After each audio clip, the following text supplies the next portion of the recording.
Мына қызым мына шашыңды өріп берейін, екі бұрын болып. Өткендегі бұл әпкең тапсырған саған шаш шолпанды тағып берейін. Мына қазақта дейтін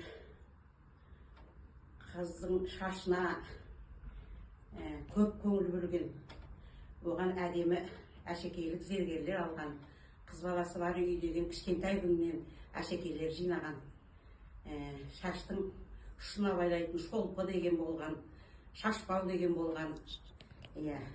Жүзіктер әртүрлі болып бөлінеді. Ол шағын, мысалы формасы сопақша, дөңгелек және құс-тұмсық формада жүзіктер жасай беруге болады. Бірақ енді соның ішінде құдағай жүзік деген бар, екі бауырдақты. Сол туралы айтып берсем, ол деген